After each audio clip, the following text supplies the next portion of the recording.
Welcome to Right Night. This is one of my older interviews from Sounds of Steam from 2012 through 2014, or one of the interviews I did at a convention along the way.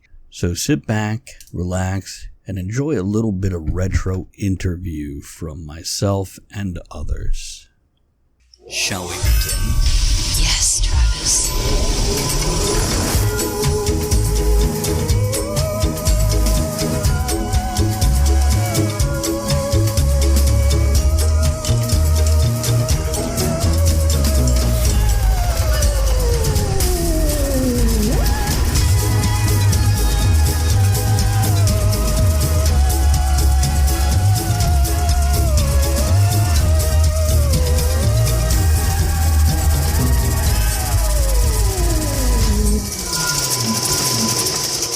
Welcome to May 12th episode of Sounds of Steam. We're here with T. Morris and Pip Ballentine and the Ministry of Peculiar Occurrences. Good evening, lady and man. Gentleman. Good evening. For this evening, I will be playing the lady. Yes. Wow, I wish I could play a lady once in a while. Trust me, if she's playing a lady, it's a stretch. Oh! Oh, Hey. it's I'll be good here to all start. night. I hear you have a bell. So, is it a bell instead of the rim shot now? No, this is the actual emphasis / plug bell. You hear it a lot on the shared desk, and you use it whenever you say, yeah, you can find out more about our podcast at theshareddesk.com, and that's when you hit it. So this is actually a radio thing. It's from a guy named Don Geronimo, the Don and Mike Show. I know Don and Mike Show, yeah. Yep. It's been a while since I've heard him, though. Yeah, well, I think they retired. They retired gently into the good night. So times change, but the bell remains. It's much better than doing it the way some of the guys have done, with horrible, inappropriate comments and being fired. That too, yes, that we too. try and avoid that. We do the horrible, inappropriate comments, but since we run our own show, we don't get in trouble. There you go. We actually gain listeners. Go figure. But anyhow, before we get into the meat of the topic, let's talk about whatever anybody did this weekend. We'll start with the guests. So, T, Pip, do you guys do anything interesting this weekend? Well, I don't know. We were in Des Moines. We were in Des Moines last weekend. Yes. What's last weekend? Wow, it's last week. Yeah. Last week I was guest of honor at Demicon. And 25. it was the 25th anniversary of Demicon, and they had me as their author guest of honor. I was there alongside classic old school good guy Joe Halderman, and he just had a recent release, so he's still writing after all these years. Good on him. And we took in the sights of Des Moines. We found this great place thanks to a guy named Dr. Alan Koslow. He took us to a place called Zombie Burger. Where T ate dead Elvis. I ate undead Elvis. It was well, who wouldn't? Yeah. It was a cheeseburger that had an egg, peanut butter, and a fried banana, and bacon. And let me tell you, it was one of the best freaking burgers I've ever had. It was great. Really? Then we also did a pub crawl while we were out there, and it was a great time. You drank out of a glass boot? I drank out of, it was called Das Boot, and At the Hessen House? At the Hessen House, and it was truly a boot to the head. What else happened? We signed books. We met some great people. We had tea. We did one of the panels we did was Epic Tea Time with Alan Rickman, and a friend of ours was convinced. Unfortunately, Alan Rickman couldn't come. A friend of ours was actually convinced that Alan Rickman was going to be at Demicon, and I thought, no, that's and not. they made T. Morris the guest of honor, and Yeah. Alan Rickman was the guest. But Alan Sorry. Rickman was playing second fiddle to me. Yeah, sure he was. Happens all the time. So what we did, and the thing was, this wound up being a magic bullet, this panel, because we were hoping maybe 5 people, but we crowded the room, and it was so crowded, people who wanted to get in for the tea party could not. Oh, But we kicked it off with actually showing the Epic Tea Time with Alan Rickman video, which if you haven't seen, it is great. Then we had some good tea. It was it was just a good time all around. Good time all around. That's what I did over the weekend. I was there too. Yeah. so Pip did that too. Wendy, I did a nice panel on women in steampunk. Oh, nice. Maybe we could talk about that a little bit when we get into Okay. the whole thing and go over that, because that's good stuff there. Wendy, did you do anything this weekend? I didn't know it was Mother's Day until like the end of the day, so it was kind of like same old for me. But my husband cooked and cleaned, so that was kind of nice. Did he wear an apron for it? No, but maybe I should have made him. Yeah, next Mother's Day, have the whole outfit. Little French maid outfit. Oh yeah, stockings and garters. That I could do that for him. Don't do Make him fishnets dress up. unless he shaves the legs though, because it's just Ugly. it's like a spider in a web if you wear the fishnets with hairy legs. Ugh. I And know. we actually talked about going to DemiCon 2 weeks ago. I was like, oh my gosh, there's a con 3 hours from us. And I realized it was just too late to go.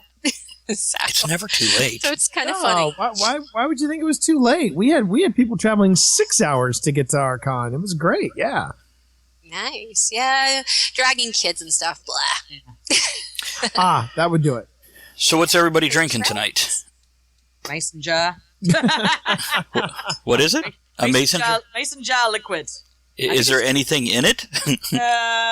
Ice, water, and some Mio. I'm actually going pretty pedestrian tonight as well. I'm having a glass of water with a couple of slices of orange in it. That's about it. Mind you, I think maybe I should We're go. hydrating. I can always grab one of the hard mics are doing a peach drink. I'm not a big fan of peach. How was that one? I like it. It's actually kind of nice. If I you like want to get peaches. liquored up, I'll pad for you. I didn't realize it was this kind of show. So It you know. is this kind of show. Yes. Okay. Oh yeah, welcome to the show. I had some leftover whipped cream vodka, so I made a screwdriver with the whipped cream vodka, and I want to call it I don't want to call it a creamy screwdriver because that just sounds dirty. I'm thinking we already have a filthy Travis, right? So. we do. I made my own dirty martini with garlic olives, and I call it a filthy Travis. This one I don't know what to name. We'll have to come up with something. Maybe call it the peculiar screwdriver. I don't know. It's other than that, I've got my cigar here. It's a CAO Gold Double Corona. Very nice. Yeah, it's actually a JR knockoff. They're saying, this is supposed to taste like it. And what I found, T, do you smoke cigars? I do. If you ever get the JR stuff, take them out of the cellophane and let them air for a couple days, even if it's in your humidor, because they're just not quite right if they're left in the cellophane. And I just discovered this weekend. Well, I usually take them out straight away, and then I get them in. I get them in there. I mean, that was one of the things that I knew DemiCon was going to be a good weekend because I got a gift, a little welcome to Des Moines gift from the folks at DemiCon for being the guest of honor and everything, and it was 3 cigars. It was 2 Arturo Fuentes and an Avo, and Nice. I was like, wow. They know how to do it right here. All right. Nice. I haven't had an Avo, but I know the Fuentes, they tend to be a nice medium cigar. Yes, they are. But if you're looking for a really just comfortable, robust kick up and just enjoy the single malt as the world goes by you, the Avo is a great smoke. Great smoke. I'll have to keep that in mind then. And we'll talk more about single malt. I've got that on my list of stuff because I enjoy them also. But I tell you what, let's see here. We need to do our opening toast. So how about we go with... Here's to the art of storytelling. Storytelling. The art of storytelling. Clink.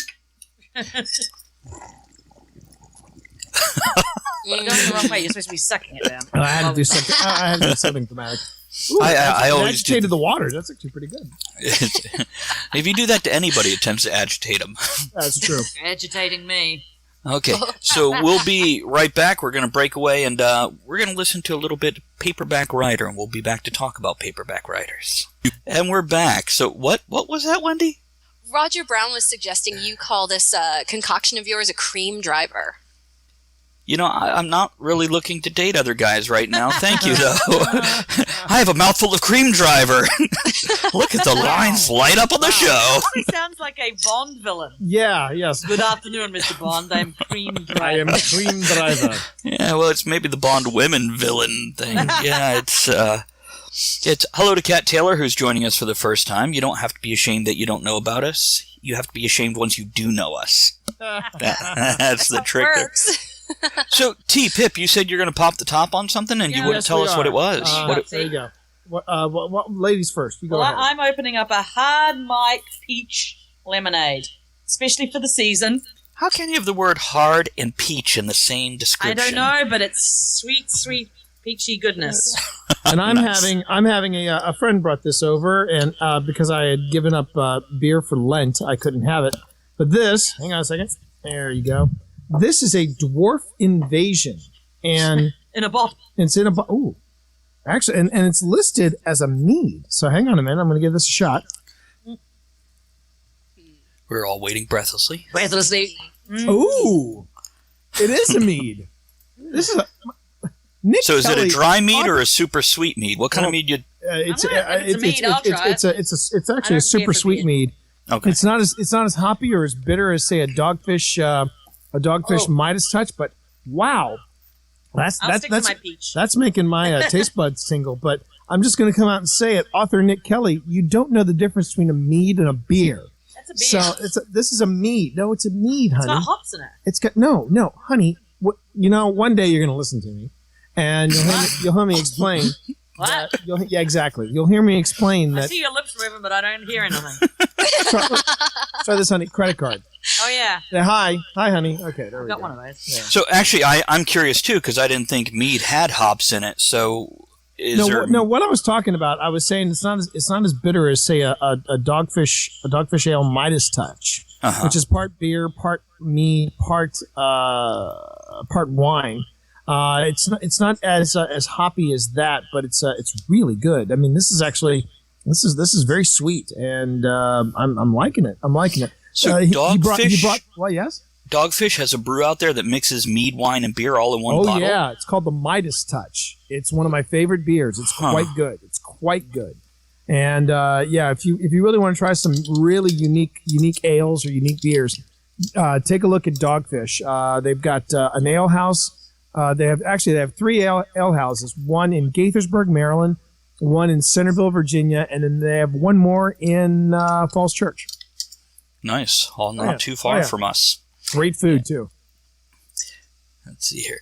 I'm checking the other thing. Somebody has suggested, matter of fact, Anastasia, one of our steampunk friends from Russia who currently lives over here in the States. Do svidaniya. There you go. Very good. Very Thank good. you. Wow. It's Roll the R's. Roll the R's. Stop before you get offensive. Yes.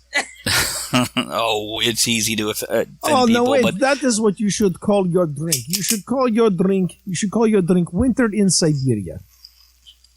That's what you should call your drink. I've been in Siberia in the winter. Yeah, it's the one time I went to visit Russia for 10 days, and I was in Siberia in February and March. Wow. Wearing sweaters in all your pictures, as I recall.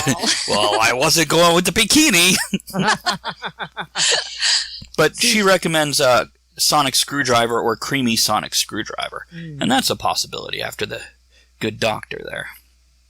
So, anyhow, let's talk about you guys. Yeah. It's so you've got a book or two out. One or three. two. Why don't you list off the titles real quick for the folks that haven't heard them, and then Wendy and I will jump in and tell you what we thought of them. Oh, okay. Do you just want the steampunk ones? No, go into your full list of credentials and stuff. Go have a Okay. blast. Wow. You do the steampunk ones, too. All right. So Keep the it first- under 10 minutes. I will. Go. I will do our best. Go! Go. All right. So the first book came out in 2011. It was called Phoenix Rising: A Ministry of Peculiar Occurrences novel. That's the one I'm in the middle of right now. Excellent. The second book in the series was The Janus Affair, and that came out the following year, 2012. also from Harper Voyager. And then we had we went from Harper Voyager to Ace. So to bridge the gap between the two, we self-published a wonderful anthology called Ministry Protocol: Thrilling Tales from the Ministry of Peculiar Occurrences. Now, is that all you, or do you have other authors in there too? Oh no, it's we have Delilah S. Dawson. we We have have- Tiffany Trent. We have Liana Renee Eber. We have Jack Mangan. We have Glenn Frond from the League of Steam. We got Nice. it's like a rain of stars. Yeah, it's And a did range- they all take different agents from the ministry, or did they work with your characters? Well, most of them took their own agents, but there were occasional instances where Eliza and Wellington and Brandon Hill turns up, various other people. Yeah. Yeah. Real So- quick, for the folks that haven't even looked at the books before, Ministry of Peculiar Occurrences, in my words, not the author's words, is if you took Indiana Jones and Warehouse 13, mixed them up, and put them in 1890. Well, Very good. 1893, actually. But, it's good, fun stuff, and I'll talk more about my opinion on it, but that's a quick elevator pitch for folks. I like to call it I call it the Steampunk X-Files. It's a little bit of X-Files, a little bit of the Avengers from the 60s with Patrick McNee and Diana Rigg. And it's good spycraft fun, in my opinion. We have a blast writing these things, and when people tell us that they've had fun reading them, that's even better. So that's why we brought out a third book. That's why I brought out the nice segue, baby. Look at her keep us on track. Yeah, We go. I was about to get us back on track, but I've trained you well, young Padawan. Yeah, right. I have a lot of practice pulling you back on track. Oh, don't even, woman. Hey. And as we were saying about third book, third book is called Dawn's Early Light, and that's from Ace, and it came out it doesn't feel like late March. Came out at the end of March, and Really? we've been going strong since then. now, did you have books before these? Those were the books before. Oh, you mean the previous books? Well, because she can't describe it in a single word or in a single sentence. Weatherchild was one of Pip's early works That I podcast. that she podcast. Set in 1920s, 1930s, Wellington, New Zealand. It's a where love New letter. Zealanders are magicians, which in fact is true. Are you guys going to Contemporary this year? No, I don't think so. We can't do it this year. That's a shame because they've got a 1933 theme this year, so a lot of speakeasies and stuff. Weatherchild would have been a nice fit. But There also, you go. the other series I have is the books of the Order, Geist, Spectre, Wraith, and Harbinger, which is giant lions chasing paranormal ghosts. Like they do. Great summer, baby. Yeah. I know. You're on top of it. I am. Well, that series is wrapped up now, so I've almost completely lost my. You don't have to remember it anymore. Yeah. Yeah, not like me, who hasn't touched this one series in a long time, which is the Billabub Baddings mysteries, which I describe to people as the Lord of the Rings, and Mickey Spillane wrote it. Yeah, that's called being on top of it, woman. And that's why I'm also drinking Dwarf Invasion.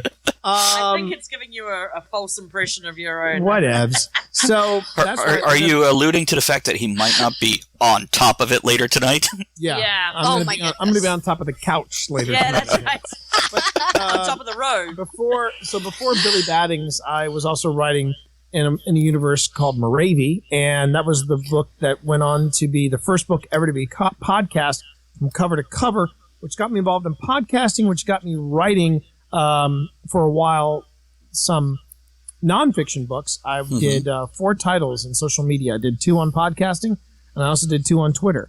And I stepped away from fiction writing to do this nonfiction stuff, and it was fun. But I found out very quickly that my heart is in fiction, and I came back to that with the Ministry series, and the reactions that we've been getting from Dawn's Early Light has been so positive and so overwhelming, and it's even better when people say we're anxiously waiting for the 4th book. So And we've got Nice. a RPG coming out. we got an RPG coming out in next month. So we're pretty happy with the direction of the Ministry of Peculiar Occurrences. I don't blame you. Nah, So- it's been a Is great anybody ride. sniffing around for movie rights yet? Oh, jeez, we wish. Well, We wish. You give it time. Reading it, I can picture it. there have been little mumblings, but nothing that's ever resulted in a signature on a contract. Yeah, let me So- tell you a little bit of frustration on my part. There was a movie that came out in 2014 called The Adventurer: The Curse of the Midas Box. We just watched I've seen it. How is it? We just saw it a couple of days ago, and it was enjoyable. It was a very old school young adult approach to adventure films. Okay, Okay. but here's the thing that boggles my mind. It was based on a book that was written in 2008. It had 11 reviews on Amazon UK, had 2 reviews on Amazon United States, and for the film, they got Sam friggin' Neill and Lena Headley to be the bad guys. I'm like, who do I have to sleep with in Hollywood to get that for our film? Somebody with a big checkbook. Wow. Yeah. And sadly, because of limited release and crappy marketing, it tanked. So here's how I would describe it. I would describe The Adventurer: The Curse of the Midas Box. I would describe it as not as good as John Carter, but Okay. way better than the Percy Jackson. Jackson Sea of Monsters. Oh, Sea of something else. yeah. Interesting. Because However, I think a lot of folks would flip those two and put Percy above John Carter. And they would be on serious drugs. I will tell you this much. as good as The Adventurer is, it is not as good as our kick-ass trilogy of the Ministry of Peculiar Occurrences. Nice segue. I'm telling you, look, hey, the Ministry of Peculiar Occurrences just brought home the Steampunk Chronicle Reader's Choice Awards for Best Fiction, and I can only hope. And the series has won an airship award, which is a giant tentacle. Yeah, grabbing an airship out of the air. I want one. So now the goal we got to clear is the first 2 books were on Goodreads best science fiction for each year. For each year, I think it was that's 7, our goal. No, 9 and 7. No, 8 and 7. 8 and 7? We came in 8th with Phoenix Rising. Some came young in writer with called James Fair. Stephen King won the first time. I think he's going to go places. That Stephen King. But yeah, we want to see if we can get Dawn's Early Light up there. That way we can keep the trifecta going. That would be awesome. Yeah, definitely. So when did you guys first publish? Oh my gosh. Trick question? How about when did you... Let me guess if I can... Well, for me, it was 2002. 2002 was the first time I got published, but that was with a small press called Dragamoon Press, based out of Calgary, Alberta, and they were very good to me. But my first New York signing was with Pip in 2010 when we signed the contract for the first 2 Ministry books. Yeah. Hey guys, let me interrupt real quick. Our listeners are giving a technical problem. T, you're getting an echo. So let me ask the folks listening. Yes, you have an echo when you talk, but apparently nobody else does. Maybe you should go away from me. Well, hold on. Maybe you should leave. Wow. Dang. That fixed it. How about now? Hey, listeners, do me a favor. Pay attention when he's talking. Let us know when it's an echo. Is it when he gets excited and speaks louder? Because that's probably feeding off both mics at the same time. Or is it all the time? If it's all the time, then yes, moving a little further apart would do well. Otherwise, just lean back when you get excited, and then you don't have to worry about it. I say that all the time. There we go. So, I think it was going to be that kind of show tonight. Some of us can't be helped, buddy. So anyhow, sorry to interrupt. I just wanted to, if they're getting the echo, want to see what we can do to fix that up as we go. That's one of the things when we do a sound check, we can't really detect that. Sometimes we do, sometimes we don't. So. Well, I put some distance between myself and my lovely wife. It's nothing personal. Anyway. Might be a good idea. We noticed it's. We take this act on the road, believe it or not. As long as you guys are having fun with it, that's all that matters. Oh, wait, are we supposed to be having fun with this? Wait, as long as we're amused by you doing it, that's all that matters. On the other hand, yes, people are highly amused by some of the antics that we get up to. But yeah, that's when I was first published. Pip, what about you? 2005, Dragamoon Press, same house. I did a book called Chasing the Bard, which was Shakespeare and fairies, nasty fairies. Nice. Trixies fairies. Yes, there were many Trixies fairies. Gollum just popped in. What the? Trixies. And if he's lucky, he'll have a nice fish to eat later. Yeah, I know. My goodness. You were saying, Pip? And then when were you first published in New York, my darling? New York published was 2009. 9. Wow. October 2009. I've heard that before somewhere. Yes, that was Geist. It came out just when I moved to America. Now I'm trying to remember why I moved to America. Might have had something to do. Did it have anything to do with that tea guy? I don't know, but I'm starting to blame him now. So let me ask you, with friendly insults and everything, and gee, let's see if we keep our guest here tonight. Have you ever been so upset that you called him a tea bag? No. No.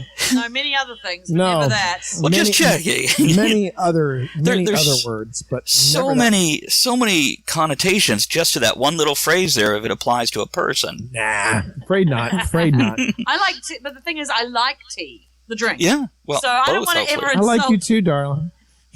the drink. No, I like. Hey, what you guys do when we're not on air? Yeah, we don't talk to each other.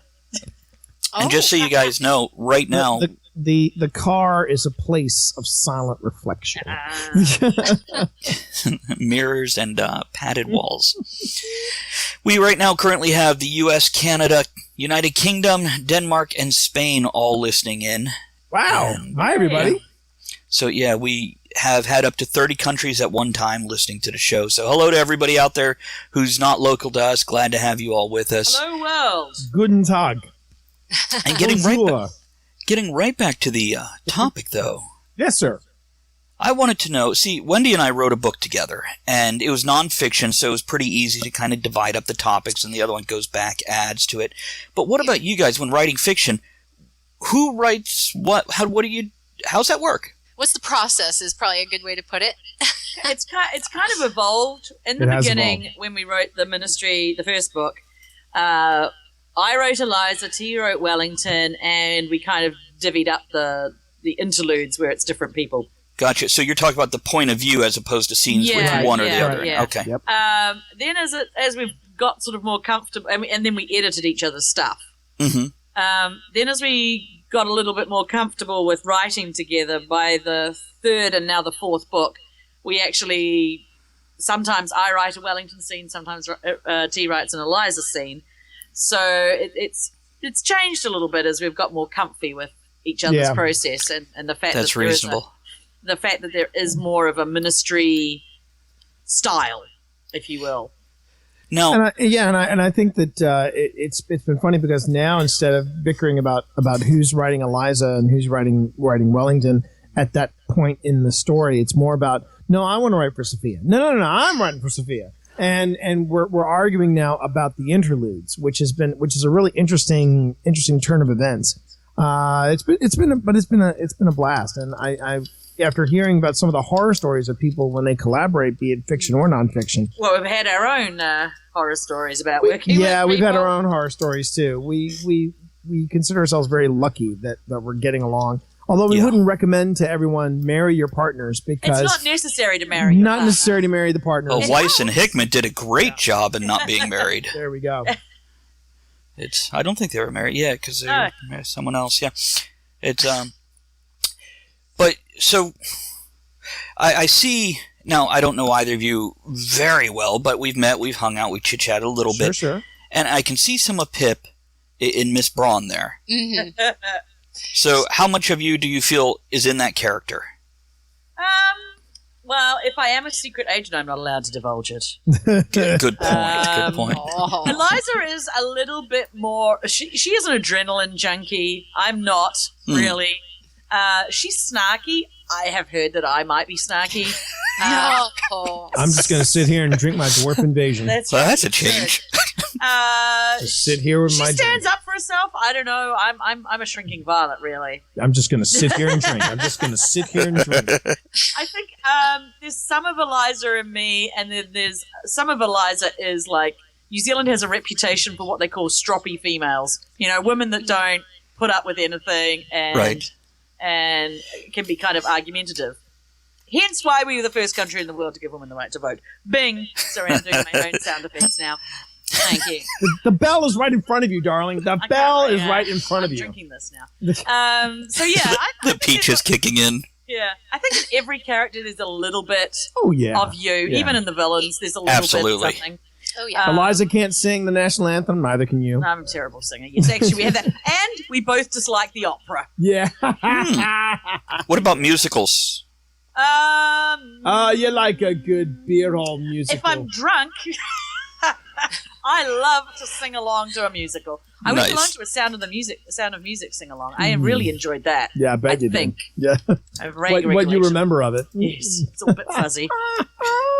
Now, what about you, T? Or is Welly you? Wellington is an idealized. I would say he's an idealized version of me in that He's a bit more. he's a bit more reserved. Well, absolutely. He's a lot more reserved. He's a bit more reserved.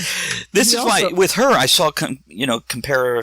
I can compare the two and go, hey, I can see this and this. With you talking to you, you're very outgoing and whatnot, and Welly's, as you said, reserved. So I'm like, I wonder how much of him is in that.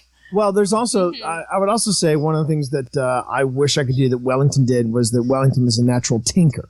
And that is something I would say Wellington's a lot smarter than me. So I'm kind of envious in Wellington with that respect. But I think that some of the things like, Wellington is fiercely loyal to Eliza, even though he works on her last nerve.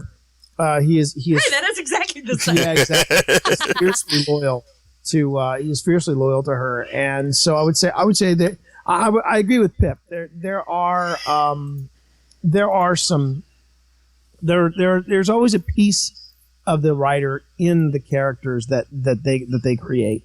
So I would say, yeah, there's some of me in Wellington. What's been fun has been watching people try to figure out which scenes we wrote.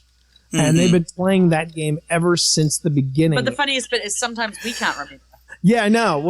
So if people really dig the scene, we struggle to take credit for it. We go, yeah, I remember writing that. You didn't write that. I wrote it. And then of course it goes back and forth. So I basically say, if you liked it, I wrote it. If you thought it was a terrible, cheesy moment, Pip wrote it. So that's the way I go. Oh, nice. I love cheese. Yeah, cheese. Luckily, I love cheese. It's and I'm checking real quick on the page. Wendy, have you been checking it? Are we okay on Echo now? I have been checking it, and no one else has complained about an echo, so Okay, I think it's cleared up. So basically, Okay. people just wanted T to move away from me. Fair enough. You didn't want any bloodshed on the show. Oh my And goodness. not without a video feed. Then we could sell for like $40 a ticket. Boom, baby. That'd be an interesting thing. Instead of, like WWF or even, the mixed martial arts thing, we could do like spousal fights, I'm in. cage match. Pip needs booze badly.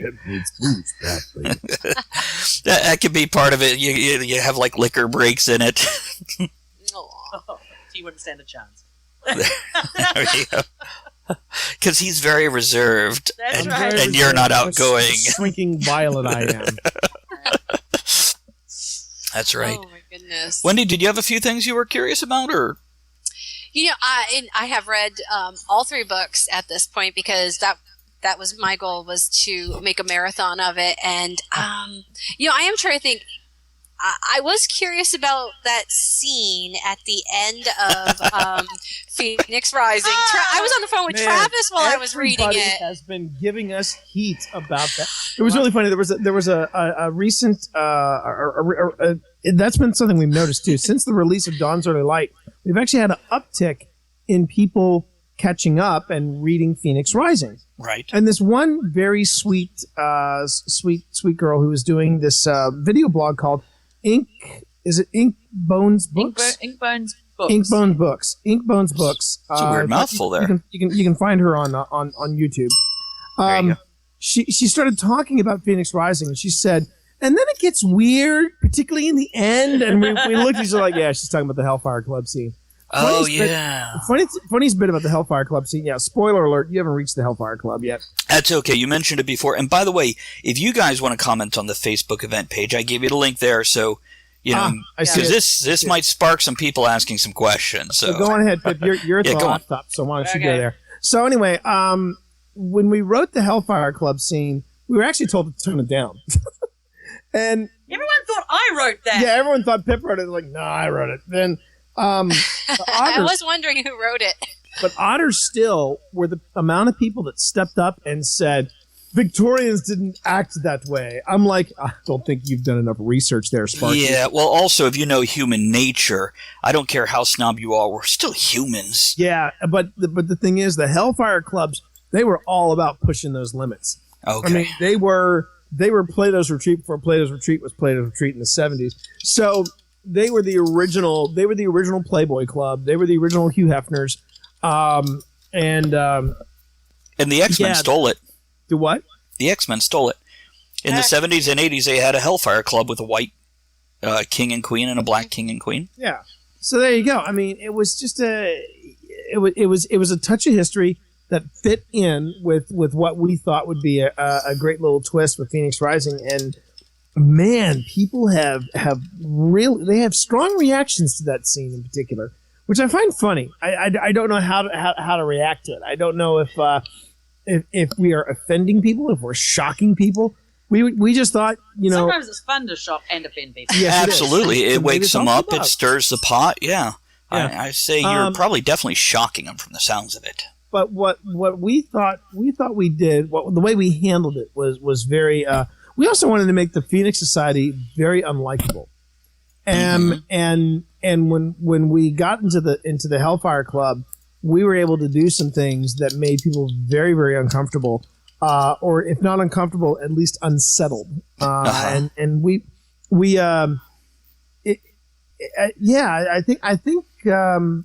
a great first impression. We just wanted to make them despicable. Yeah. Well, it probably, at least up to the part of the book that I'm in, it's very PG. PG-13 might even be pushing it.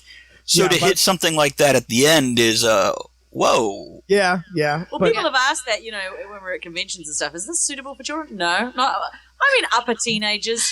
Considering what I read when I was a teenager, I'm like, yeah. But here's the funny bit, though. Here's the funny bit. 13-year-olds. You can have somebody eviscerated. You can have somebody drawn and quartered, and you have a nipple slip, and suddenly everybody flips out. And I know. We can talk about the imbalance of that crap, and why are we more upset by a little nudity than exactly horrible? Theon Grey had his junk cut off. Nobody blinked. But hey, Cersei and Jaime, and all of a sudden, oh my god! So that's because they don't have a hot sister. Well, or maybe they do, and they haven't had her. If my sister looked like Lena Headley, whoa. Well, I was on the phone with Travis when I got to that part, and I went, "Yo!" And then I went, "Oh, this isn't that bad at all. I was expecting worse."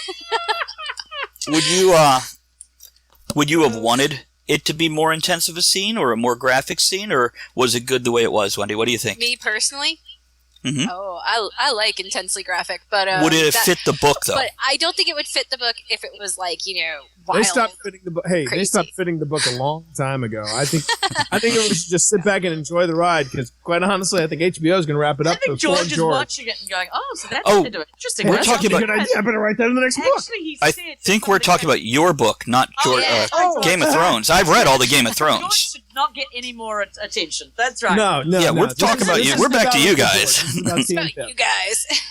So, we did meet George though. Yeah, we very briefly. He grunted at us. Twice. So we met him in Melbourne, Australia. Yeah, as well. and he didn't grunt at us in Melbourne, but he grunted at us in Washington D.C. So he might like us. Who knows? Yeah. Anyway, so back to Phoenix Rising. We was he naked?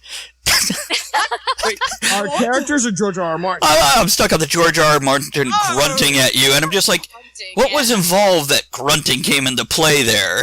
Were you like in the stall next to him going, "Hey, you got any paper?" And he's like, "Ugh." What happened there? Right, now I'm even more scared. Yeah. Okay. He was signing books. Uh-huh. And we said, "Hi, George. We saw you in Australia." We haven't mentioned good to see you because we haven't seen you since Melbourne." And he looked up from his signing. He was like, "You were in Melbourne?" And we're like, "Yeah, we saw you cut the cake for the Voyager party." And then he went back to his book. Like, good talking to you, George. Great. So, did you take notes on that so you know how to interact with your public when you're signing books? So, about Phoenix Rising and the Ministry of Peculiar Occurrences series. The thing about that particular scene, I was actually told to tone it down, and we did. Okay. And as far as any of the other books following that, I thought we did. We got into that same sort of creepy, in particular when there were some horrible things in Janus. There were some really sick things in the Janus Affair. But no Hellfire Clubs that nobody reacted to. I thought we were going to get some feedback off of the oubliette scene. And that's something you haven't come to, the Janus Affair. And I was pretty shocked when people didn't blink at, and I guess they were just going, "Hey, they had to survive. They had to survive." And I'm sitting there going, "Really? You're not going to blink at that?" And as far as I think violence is far more acceptable. Yeah, I guess so. Sorry, I just couldn't say that with it. It's very true. Yeah. Violence is super creepy. However, in Dawn's Early Light, I think the biggest criticism we got. We should put more nipple in the fourth book. Yeah, we should. We should definitely have more nipple. Maybe you could have like a whole, just idol that looks like a huge nipple. Maybe just a wee bit of hooch, and then boom, we're done. Kind of like the Basic Instinct thing. Yeah, I was about to say you could do the interrogation, and she just crosses and uncrosses her legs. Whoa! God save the Empire. But, Or Welly could. You can go the other way. Quit making it all about, That's true. That's demeaning true. women. Demean the man. That's right. I saw him in his togs, and he's a monster. But going back to Dawn's Early Light, the biggest criticism we've gotten so far about Dawn's Early Light is people said we are very heavy on the inventors. Honestly, it just turned out that way. America was wall-to-wall inventors It back really then. was. You couldn't spit and not hit an inventor. They're everywhere, crawling all over the country. That sounds like a drinking game. Spitting and hit an inventor. And then to add to that, part of the plot of Dawn's Early Light involves an inventors symposium. So that didn't really help our situation much at all. But we did get to explore. My favorite inventor is one we made up completely. Mad McTee. Mad McTee. Lord Mad McTee. Lord Mad McTee. Hamish Mad McTee. Hamish. Hey Hamish. Here's your beer, Hamish. And this is what it sounds like when they're writing it. Pretty That's much. Well, he was just a throwaway line in Phoenix Rising, and they just vaguely mentioned him as an inventor of a couple of things. And a couple of people caught on to it and was like, Who is this guy? Who is this Mad McTeague? And we're just like, okay, let's Actually, go for it. we're working on a YA spin-off of the Ministry 7, and you actually meet Mad McTeague's niece, who is quite as mad. Nice. Yeah, Nice. Good times. Tell you what, let's take a quick music break and come back with This Week in History. And we're back with This Week in History. So, Wendy, what happened this week in history? A whole bunch of sexy stuff. Does it involve leather corsets? No, it involves rubber bands. The rubber band was patented in 1845. So, ooh, great. That's perfect, the dinging. I like it. There you go. Gail Borden got the patent for her process for condensed milk. I think we've all used that. Borden's condensed milk. Let me interrupt real quick. A few folks are asking for links for the book. So while Wendy's reading this, if you guys want to post websites, Facebook pages, links to the book, etc. I posted the link, Ministry of Peculiar Occurrences. Did you? Okay, excellent. Thank you. Awesome. Go on, Wendy. Buy the books. Okay. Actually, to interrupt again, I'm halfway through the first book, and it's one of those things I'm like, the whole series continues this way. I have found new authors, and I am particular about authors that I enjoy. And ask Wendy, I don't say crap I don't mean. So Yay. There you go. I appreciate people who don't say crap they don't mean. Yeah, exactly. You say crap, you know what I mean. I do. Crap, crap, crap. I think she's still mulling over the image of naked George R. R. Martin. I'm So still stunned by that. See, and I just imagine like a bear when he is in the restroom and he didn't need the toilet paper because it doesn't stick to his fur. But now I'm seeing him covered in condensed milk. So just want to Where the hell did that come from? Quick, what else happened in history? Rubber Please, bands. for the love of God, save us. Adolf Nicole of Switzerland, he got the chronograph patented, and that was 1862. What was that? The phonograph? No, chronograph. So a stopwatch? What does it play music but then takes you back in time? Is it like that thing in BioShock Infinite where people are doing barbershop quartets of God only knows but the Beach Boys? It's used as a stopwatch, but it's also a display watch. Oh, So neat. it has a Gotcha. second hand that can be started, it can be stopped, it can be returned to 0 if you push on the stem. Gotcha. Okay. So that was early stopwatch there, and still pretty enough to be a pocket watch. Gotcha. So we have the first automobile. I don't think this was the first automobile built, but this is what the website where I picked these little tidbits up from said. First automobile built by Jean-Joseph Etienne Lenoir. That was in 1862. That's right. That But sounds about right. I'm sure I've seen automobiles built in like the 1700s, things with four Well, wheels. there were. I mean, we had to do some research to see how far the motor car technology would have gotten for Dawn's Early Light. So there were some early prototypes in the 1700s, but it was in the 19th century where they really started to perfect it and become the automobiles that we know. I'll go you one better. Both Pip and I. Now this is not This Week in History, but I find this funny because it popped up on the steampunk boards. Pip and I are both EV owners.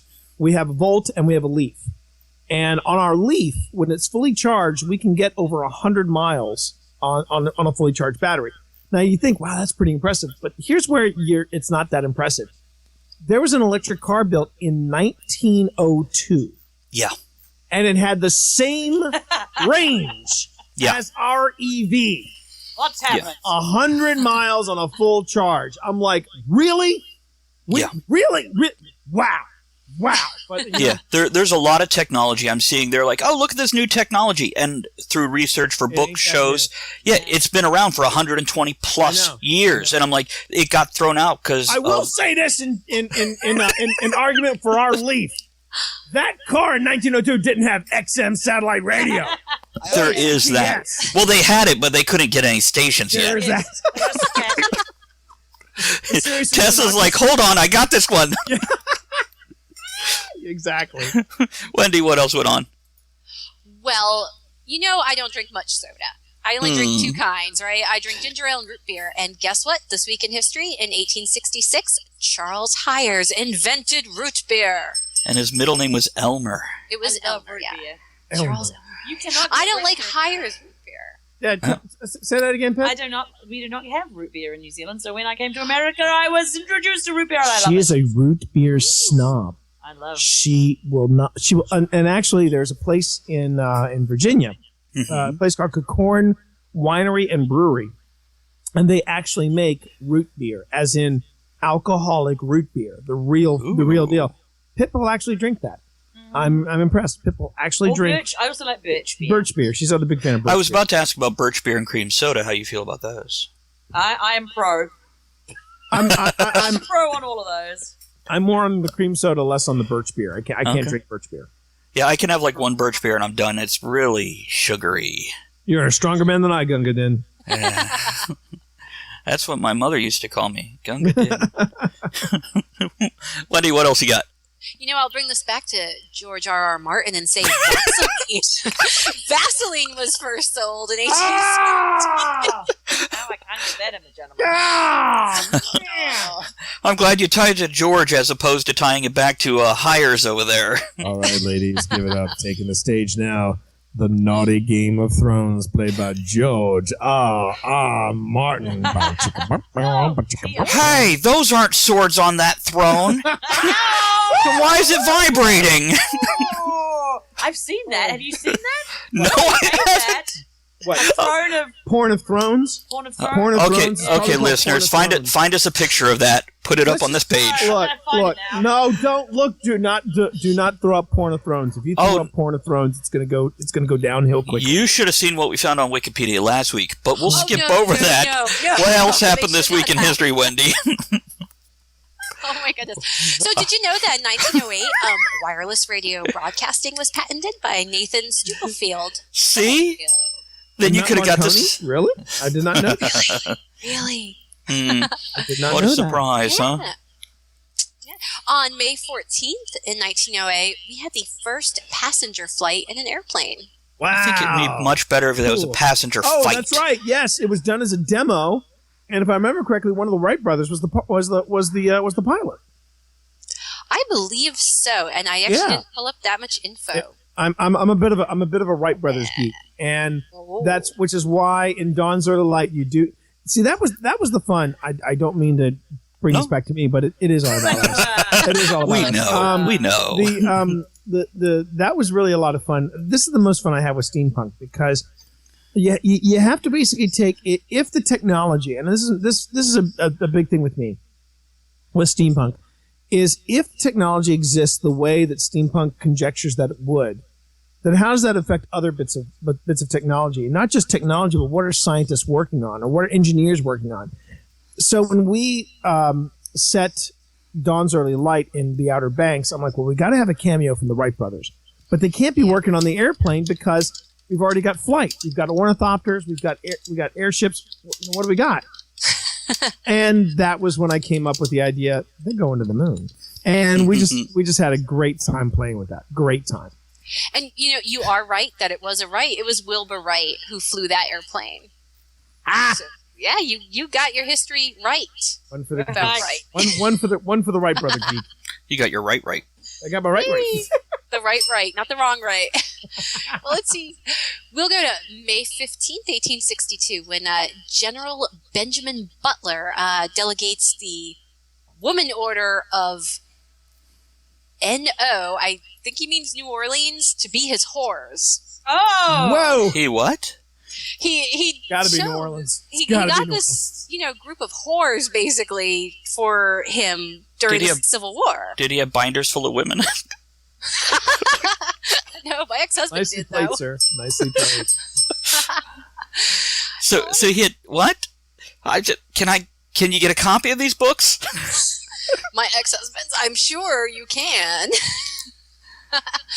No, maybe. So May 15th, 1905, Las Vegas was founded, baby. Vegas, Wow. baby. Vegas. Now, when is that? Is that when the mobsters rolled into town? Or was that when somebody first set up the first gas station out in the middle of nowhere? Probably be option B. Mobsters didn't get in there till late 40s, early 50s. So it was Yeah. it was poor mom and pop with the gas station going, Mom and Pop at the this gas is never station. going to fly. But Yeah. we'll give it a Because go. all these people got electric cars. They can make it all the way through the desert in one charge. There you go. Now, what happened was they had 110 acres of land, and they were like, "This is a city, and we're calling it Las Vegas." So it's basically, it was a really boring founding. Sorry, No, like ticker tape, no cutting the ribbon, nothing. Just binder of whores. That came later, and by came I mean came. this group of women right here, they are here to warm my bed because I'm the mayor now of Vegas. Yeah. I rent them out. I'm a Mormon. Ooh, move on. Wow. We don't need to worry about offending anybody, do No, we? we're Chief? just gonna sit No. back. I've ran out of my dwarf invasion, so I'm just gonna sit here and just let it settle. We got a song coming up. You can grab another one in a moment. Woot.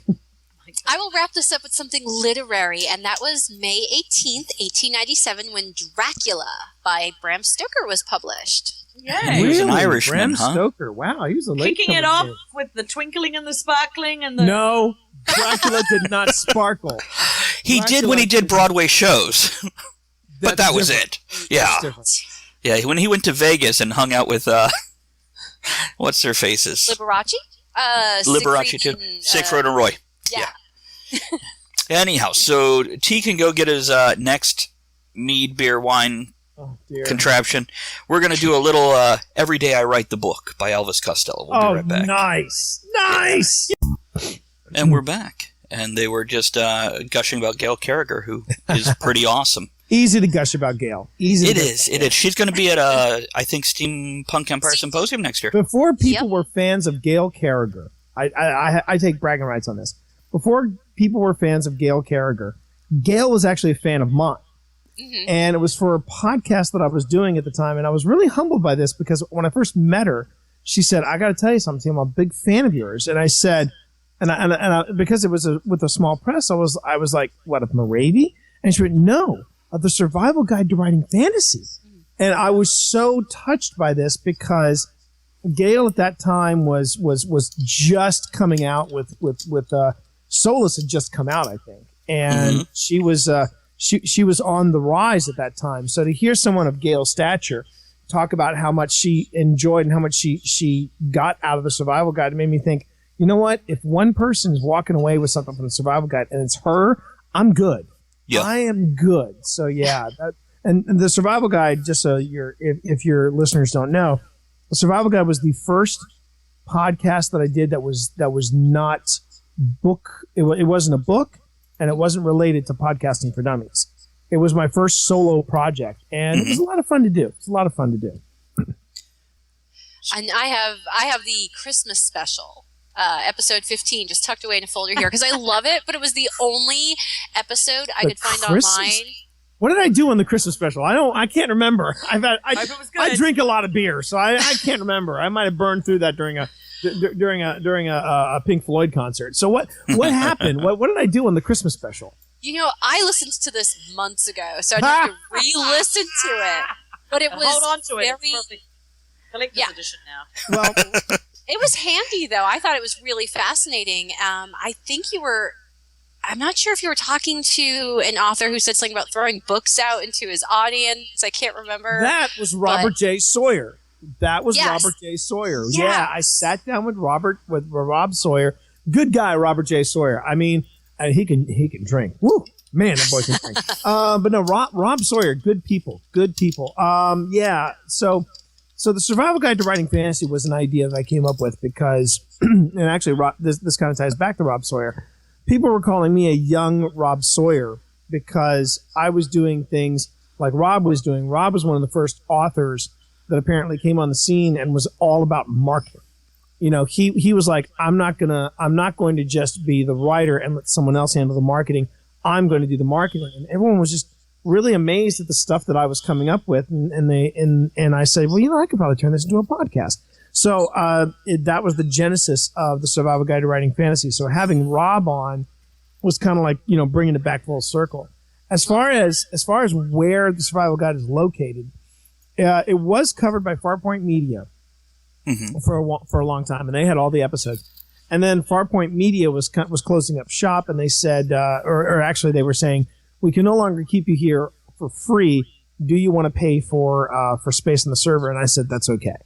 Because the Survival Guide was great, and it ran for how many years? 4? I think it was 4, yeah. The last show was in 2009. Yeah.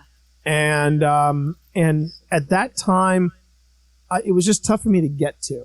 So so I chose to walk away from the Survival Guide. Well, it lives on. It does. I think it's kind of having it's getting a second breath with the Shared Desk, which is the current podcast that I do. Because it's even more awesome because I'm on it. Absolutely. Sorry, I just threw him by my mouth a little. No, I have that effect on men. No. Actually, Pip and I we actually do. I call the Shared Desk the unholy baby of Whispers at the Edge and the Survival Guide to Writing Fantasy. We bring it all together in the Shared Desk. And I was doing a podcast all about how I was a lonely writer at the edge of the universe, and then I ended up coming back to America. So I was like, okay, well, we should combine our powers. So you're not lonely here, but you were lonely there. Activates, and that was how the Shared Desk came to be. The Shared Desk is writing advice. It's geek lifestyle and drop-ins aplenty. Yes. Nice. So I was looking at your Twitter profile, T, and it says you're a beer snob and a single malt drinker. Yes. Does that ever come up on those shows? You want to talk about that a bit? Often. In fact, if I really get into my cups, I will sometimes break into Crazy Uncle Charlie, and then we get into writing advice with Crazy Uncle Charlie. And then before I go any further, I just have to say something because I have video and you don't. Wendy, I have to tell you something. Wendy, are you hearing? Are you listening to me? I'm listening. You are a beautiful woman. You're a beautiful woman, and you need to be part of my harem straight away. Straight away, Wendy. We have taken you, me, George R. R. Martin, and a jar of acid. Finish it off with a root beer. That's going to be the reoccurring theme of the show. Run for the hills. Run while you still can. I did Crazy Uncle Charlie live at a writing event. Did you do the hairstyle to go with it? I did the hairstyle. Well, actually, I was wearing like this Cuban style hat, and I was wearing a bathrobe and a cigarette that I never lit. And as I'm doing this, it's a gag. It's supposed to be a funny, goofy gag, but everybody around me is taking it so freaking seriously. Charlie had to keep chiming in, going, "I don't think they're getting the joke. I don't think there's enough alcohol and amphetamines with this group, and they're getting the joke." And then I did it live at Balticon, and I think that was the one where they didn't know whether to be laughing or if they just wanted to be horrified. At one point, I'm answering this guy's questions, Crazy Uncle Charlie, and he just starts muttering to himself, "I'm going to hell. I'm going to hell." And now it's this thing where people want to see me break into spontaneous Crazy Uncle Charlie, and I'm like, okay, let me interrupt real quick. Only when the mics are on. Only when the mics are on. So everybody listening, you got any questions for Crazy Uncle Charlie? And by the way, I don't think they actually use a script for that guy. I think they write a script and then they work around whatever he's doing with the script. Yeah, probably. So if you have any questions, if you have any writing questions for Crazy Uncle Charlie, feel free to post them in the Facebook in the Facebook chat room, and we will make sure that Crazy Uncle Charlie will address them at some point. So only writing stuff, or can they ask like love advice too? It's better for writing stuff. It's because the segment is called "Writing Advice from Crazy Uncle Charlie." But just roll with it, and you'll see where we go. Okay. There we go. So that's what the Shared Desk is, and it's funny because when we go, well, what have we covered? And usually we find out that it's like, no, we did cover that, and I'm like, no, you covered that on We've Whispers gone at the over Edge. some stuff that we did in our own shows. Like we did Yeah. a write. What should a What do you writing carry in your kit? in That your kind of thing. kits and that sort of stuff. So yeah.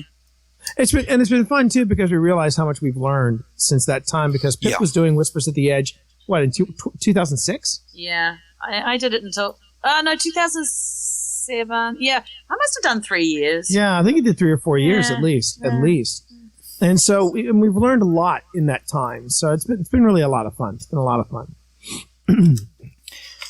So, by the way, Dan says he feels you should add a 5-iron to that image, and he's in. Oh my goodness. It's much better than just adding hookers. Oh my! He's no Rob Lowe. Which for a while, like for like 1 month, those two were like synonymous in my head. It was like back in 2000 or something. Yeah, they're pretty much the same person. Mm-hmm. And what's his name? Robert Downey Jr. was in that pile too. Oh, he pulled himself out of it. He really has. He's freaking Tony Stark now. Yeah, that's how he Dad has did it. That's how America does it.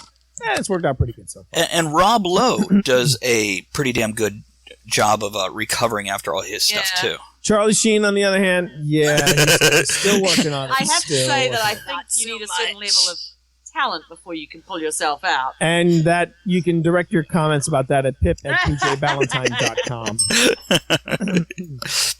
So let's see. While we're waiting for questions, if anybody, come on, somebody, be bold, step up and add something to it. Come on, we got to have something here. It's oh wait, here we go. Anastasia wants to know, Evil Uncle Charlie, how do I make my antagonist more lovable / cuddly? Okay, Anastasia. Before I go any further, I just have to say something. You are a beautiful woman. I haven't even seen a picture of you, Anastasia, but with a name like Anastasia, I know for a fact you are not a 1-bagger or a 2-bagger. You're a Charlie bagger. And I can tell you right now that you have a place in my harem. So what was the question again? Cuddly.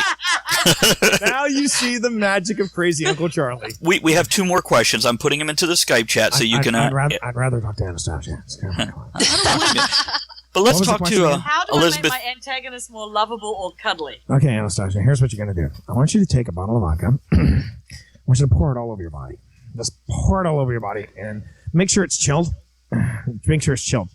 That really doesn't help the matter, but I just like to see what happens when it's chilled. So once you've poured the vodka all over your body and you're glistening in the lovely moonlight of Siberia, what I want you to do is I want you to just take that bottle and put it right in between your breasts. And then invest in Scrivener and go into character development and try to find the vulnerabilities of your character and exactly what makes them tick. You got to ask yourself these things because that is how important it is to make your characters, even your villains, not only vulnerable but likable. I don't want you to take that. Then I want you to take. I'm not done. Then take that bottle, and when it's in between your breasts, just move it up and down ever so gently, and that way you will find the essence that is riding with Crazy Uncle Charlie. Winning. This is good advice. I'm going to take this advice personally and use it. I am getting the death stare from Pip over here. She's just like, this is not the way I wanted the interview to go. Should we move to the next question for Crazy Uncle Charlie? Pip, Elizabeth Johansson. what do you think? No, wait. Well, okay. Honestly, wait. Before we go any further, I'm going to defer to Pip because right now she's about to throttle me. I hate having Uncle Charlie in the studio because he freaks me out, and I fear I may have to smash a bottle over his head. He's used to that.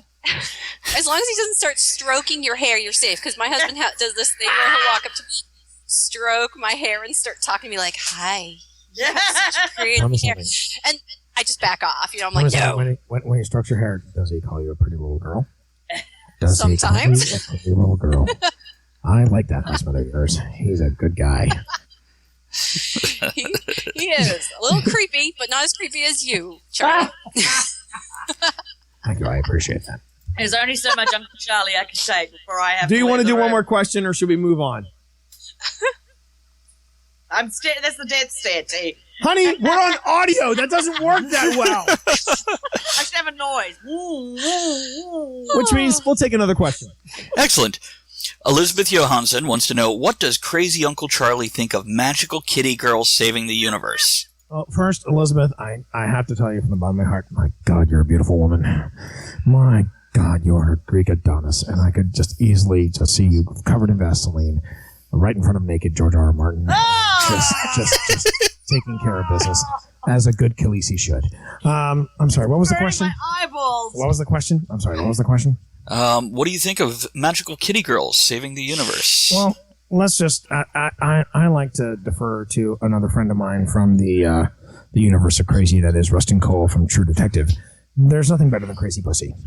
And, you know, when you have the pussy in your hands and you're stroking the pussy and you're feeding the pussy, you just have to, I'm talking about a pussy cat. Of course. I'm talking about a pussy cat, and I'm getting a weird look from Philippa Ballentine over here.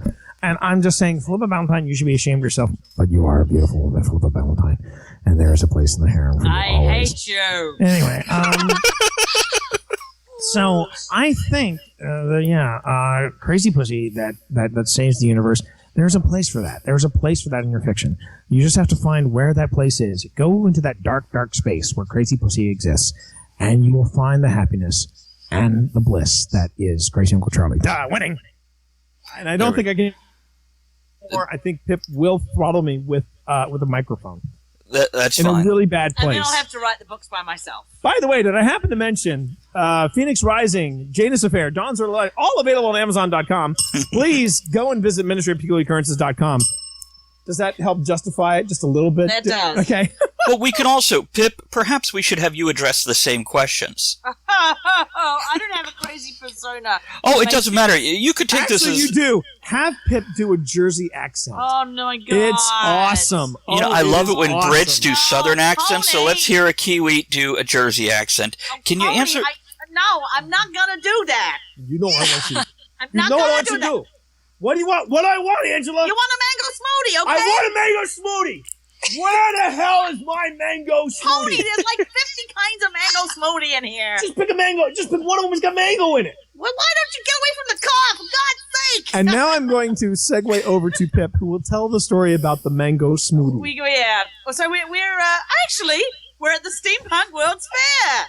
Nice. And it was in Piscataway. And we had a wonderful time, and then we decided that it was time to go home.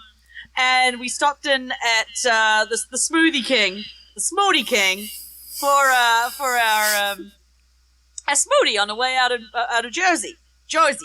And I'm still a little getting used to America. So the whole thing where we're in the Smoothie King, the guy turns up, he's in the white t-shirt and the cap, and he's driving a Celica with the spinners, and he and his mate get out of the car, but they can't move more than 5 feet away from the car because testosterone levels will drop dangerously. Mm-hmm. So they lean up against the wall of the Smoothie King, and his wife and small baby go into the Smoothie King, and he proceeds to yell to her to get him a smoothie. I just want a mango smoothie. And she yells back at him through the closed window, Tony, there's like 50 different kinds of mango smoothie. And I'm just watching this all with the interest of a wildlife observer. Welcome to America. I'm like, I can't believe this is actually happening. I think this is all put on. I was standing next to her doing my best David Attenborough, and here we see the always present in New Jersey, the infamous Guido. So I said, once we got our smoothie, as I said, right, I've had the Jersey experience. Let's go. We can leave. We can leave. So that's our usual thing, is we argue about the mango smoothie. Nice. So I recommend the mango smoothies. If you go to the Steampunk World's Fair, you got to get a smoothie on the way out. On the way out, absolutely. We'll try that, and we'll skip over the question about eggs and them being in your mouth. Oh my gosh! Yeah, Daniel asked that one. Yeah, it involves a spoon of truth. So. Fair enough. Yeah, welcome to the show. Go look at it, T.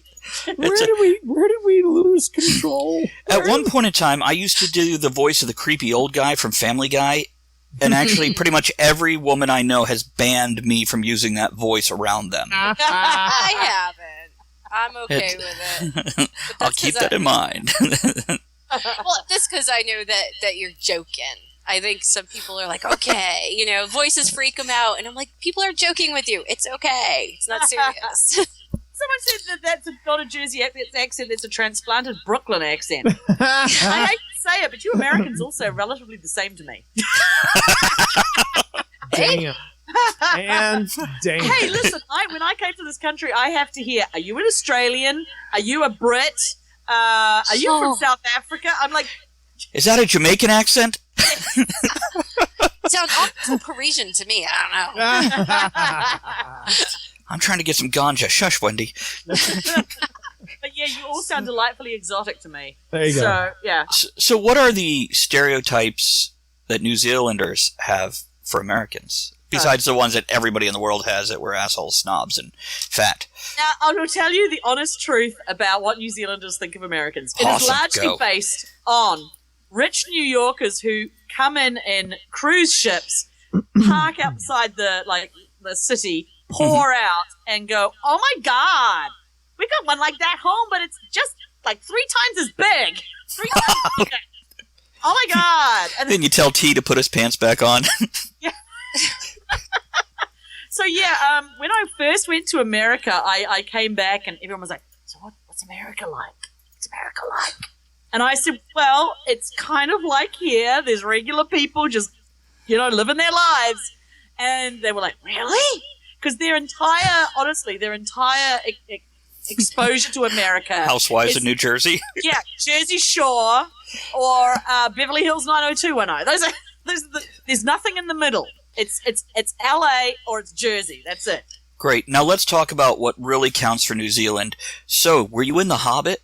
Well, strangely enough, I was one of the few people that didn't get up in the Hobbits. Or Lord of the Rings? I will point out that when I worked in the library, I worked with the Lady of Rohan, 2 Hobbits, and my ex-boyfriend was a writer of Rohan. Really? Yes. Is that a euphemism? No. I 'Cause I wish bet he you was a writer. I wish he was a writer of Rohan, but he was just a writer of Rohan. Oh. Okay, so just little horse action and not much else. I like to stroke my pony. But yeah, I would say the Oh my. the percentage rate is 1 out of every 3 people worked on Really? some way. Hobbit, yes. Wow. So are you guys sick and tired of it? Some people are. You. Some people are still riding that gravy train for all it's worth. Sure. Hobbiton's still riding that. Hobbiton is really cool, Man, actually. that is very cool. I've heard it Very, is. very cool. You can go over the bridge now. You go to the Green Dragon. You get a really nice hard cider. And They had a ginger ale ginger- that was ginger beer. ginger beer that was to die for. Yeah, Yeah. So yeah. and a nice IPA too. Very nice IPA. Oh, we got to make a date to go down there together. You can show me those sites. It Sounds is- like a it is- plan. It is beautiful, and We're actually going to be there in New Zealand. We're actually going back to New Us and Zealand. Gail. Yeah, us and Gail. Nice. We're going to be there in 2015 at what was the name of the con again? Conscription. conscription. It's con something. It's con something or other. I remember that. It's in 2015, so we haven't really started planning for it yet. But it's going to be the 2 of us and Gail Carriger, and so I'm assuming they're going to be playing up the steampunk, which means that maybe if we can talk Gail into it, this could be fun. We can all head down, Gail and the 2 of us, down to Oamaru, which is the steampunk Yes. town in the South Island. It's terrible. They keep asking me down there. Yeah. Professor Darling. Yeah. He keeps So asking nice. me. And I'm like, oh, no, I'm in America. Sorry. Yeah. Anastasia has another question for you. I'm curious, do you have America parties in New Zealand? And I want to ask her, do you have America parties in Russia? Because I'm curious what those are Well, like. they I have see- heard that actually happens now, but Yeah. not as far as I know, my brother might. yeah. Your brother's a bit of a party man. My brother might, but you probably do. I Actually, remember there there was was a terribly offensive. yeah, they're terrible. New Zealanders started to get terribly offensive and was wearing Native American headdresses and a Yeah. And I was like, seriously, because New Zealanders get very upset if you appropriate any Maori stuff. If you start wearing moko, or, the tattoos. Mhm. If you, And Maori is the Aborigines, correct? they're the native people, Aborigines. Okay. Aboriginal. Well, they are the Aboriginal people, Thank you. but the Aborigines are generally Australians. right. Maori are actually Pacific Island Polynesian. Gotcha, folk. thank you. Yeah. And they are big. They will also kick your ass 6 ways to They Sunday. will kick your ass. Most people will kick my ass Your 6 ways to Sundays. They're badasses. That's where I was when T was trying to do his New Zealand accent. I was like, T, seriously, if you want a kicking out the back of a pub, you don't have to work that hard. And I'm getting better at it. I'm listening to more of my Flight of the Conchords. I'm listening to Brett and Jermaine. All right, everyone, emergency band meeting. Harry. Yeah, right. Anastasia says, for those that do not know, American flags everywhere, red plastic cups, hamburgers and hot dogs everywhere, etc. It's basically a parody party. No, that's actually what cookouts are like here. No, I was going to say, I hate to break it to you, but you know what? That sounds like a good Hold time. on, that was this weekend. I'd show up. Yeah. Yeah, that's a backyard barbecue here. That was Mother's Day for me. Are you kidding me? Oh, just a quick thing. Yeah. The convention is called Reconnaissance. Reconnaissance. And Thank it's you. in around It's a- Easter 2015, and it's you, me, and Gail. Yep, it's the three and of some us. other people. And some Beautiful. other people. And fans. You're going to And let... fans. It's not just like tea with the three of you hanging out. Well, Yeah, it's just going to be the three of us hanging out. that's the thing though. That was the thing that was cool. But my first ever New Zealand convention, I was felt very welcome, very very welcome. It was a tiny convention. I want to say maybe 200 people. 200 Yeah, people, we maybe. have one convention. One convention for the entire country. But the thing is, those 200 people, they went to every freaking panel, and Nice. there were some steampunks there that were hardcore. Oh, Jacob's Ladders? Yeah, they were I wearing was like, Jacob's ladders. Could we electrocute ourselves on this? I'm not quite sure. It But seems that's the Wow. New Zealand spirit. They're like, yeah, I got a Jacob's ladder on my back, but it's all don't right. touch it. Don't It touch might it. kill you. Might kill you. Might kill me, but it's all right. I got a spate, so I'm fine. Beautiful. See, I'm getting better at it, baby. You just don't want to admit it. Not really. Oh, stop, man. I'm getting better at it. You think you're I think I'm getting better at it. So let's wrap this up and once again let folks know where they can find you, what events you have coming up, etc. By the way, if you guys are Twitter fans, they are both on Twitter, and if you follow us on Twitter, you can see we've tweeted about them a couple times today. Yep. So here's how it breaks down. On Twitter, I am T-Monster. I'm Philippa Jane. And if you want to talk to Books or Brawn, you can go to Books and Brawn. That's A-N-D. Books and Brawn on Twitter. Let's see. Then there's the Ministry of Peculiar Occurrences. Ministry of Peculiar Wow, this Occurrences.com. dwarf invasion's got some kick to it. So that I again, just baby? bumped your post with a dwarf picture. Yeah, there you go. Ministry of Peculiar Occurrences.com, where you can find the free podcasts and anthologies and novels and everything. Yeah, Tales from the Archives and all that goodness. And then Pip, your website is? PJBallentine.com. Mine is T Morris. That's TEEMORRIS.com. And we're all on the Facebook and stuff. Ministry has its own website, Facebook page. You and I are there. Jeez, you've broken your bell. Yeah, I've broken my bell. And then there's one more thing we got going on. We are actually working on a service that we're offering to people who want to get self-published, but they don't know where to go to find an editor or to find someone to do their layout, someone to do their cover. We're actually offering those services at a place called One Stop Writer Shop. So you can go to onestopwritershop.com. And our next convention is going to be Balticon in wonderful Hunt Valley, Maryland. That's right, on Memorial Day weekend. And I'm just thinking we're going to be at the Frederick Book Festival in Frederick, Maryland. And we're also going to be, of course, at Steampunk Unlimited in Strasbourg, Pennsylvania. Oh, that's right, in Strasbourg, PA. With trains. I love trains. Yeah, this is a steampunk. This is a steampunk event that takes place at a train museum, at a steam train museum In the middle of Amish country. in the middle of Amish country. And what's cool about it too is that you can actually get tickets for a dinner on Right. a train, and literally you're surrounded by Anthony steampunks. Park is going to be there. And it's just great. It's just going to be a great event this year. Great event. It was great Yeah. last year. It's going to be great this year. That is a cool one that I have on my list of to-do. Ah, fantastic. Yeah. Okay, well, that about wraps it up then. Any closing thoughts for the folks? I'm sorry for Crazy Uncle Charlie. I'm We sorry, do have one more question for him. dear. Oh, gee. Let's end with a question for Crazy Uncle All Charlie. right. Let's bring it. Bring it. I'll walk off. Daniel asks, Crazy Uncle Charlie, how many eggs can you fit into your mouth while writing a short story on a long-lost walking egg who travels the land solving people's problems with the spoon of truth? Daniel, I've got to say, I feel a kindred spirit with you. I really do. So how many? Why don't we try? I can try and shove a couple of eggs in your mouth. Yeah, I'm sure you can. But before I go any further, Daniel, I just got to tell you something. you wish you were here with me because Pip Ballentine, you are a beautiful woman. Oh my god. You are an absolute goddess among wenches, and You're making me a little uncomfortable, Charlie. What was the question again? When do you want to read it off? Use a sultry voice. I don't know though. My face hurts a lot, but let me try. I'm laughing so hard. Wendy, read it slower, Yes. please. Slower. How many eggs can you fit into your mouth while writing a short story on a long-lost walking egg who travels the land solving people's problems with a spoon of truth?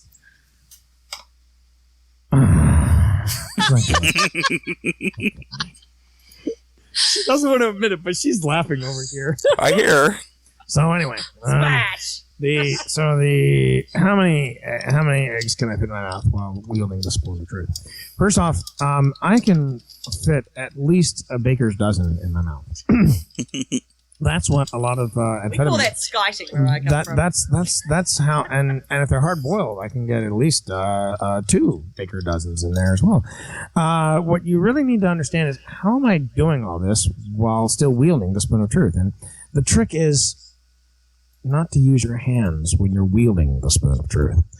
And I'll just leave it all there with this one final image of naked George Martin covered in Vaseline. Winning!